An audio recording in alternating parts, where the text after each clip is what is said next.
বহুপদ pxৰ 4টা ভিন্ন শূন্য আছে। তলৰ কোনটো লেখে y = pxক নিৰ্দেশ কৰে। তলত আমাৰ বহুপদৰ কেইটামান লেখ দিয়া হৈছে আৰু কোনটো লেখে আমাৰ px বহুপদটোক নিৰ্দেশ কৰিব সেই কথাটো সুধিছে।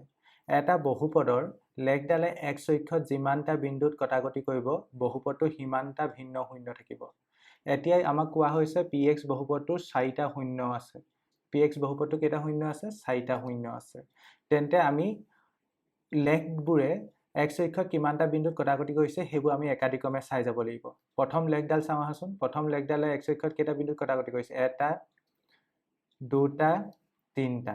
তেন্তে এই বহুপদটোৰ সৰ্বোচ্চ কেইটা শূন্য থাকিব পাৰে? 3টা। তেন্তে এই লেখডালটো হ'বই নোৱাৰে। তেন্তে এবাৰ দ্বিতীয়টোলৈ আহা।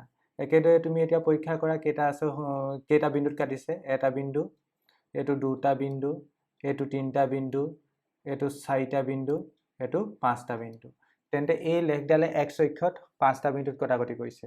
তেন্তে এই বহুপদটোৰো সৰ্বোচ্চ 5টা শূন্য থাকিব পাৰে। তেন্তে আমাৰ এইডাল লেখো হ'ব নোৱাৰে। ঠিক একেদৰে তুমি এইডাল লেখ এবাৰ পৰীক্ষা কৰি চোৱা। কেইটা বিন্দুত কাটিছে x অক্ষত? এটা বিন্দু। ঠিক একেদৰে এইটো এটা দুটা বিন্দু, এইটো তিনটা বিন্দু, এইটো 4টা বিন্দু। দেখিলো ইয়াত 4টা বিন্দুত কাটিছে। তেন্তে এইটো হ'ব পাৰে। ঠিক একেদৰে তুমি যদি এইটো পৰীক্ষা কৰিলা হয়, ইয়াত কেইটা বিন্দুত কাটিছে? এটা বিন্দু, দুটা বিন্দু। তেন্তে এইটোতো হ'বই নোৱাৰে।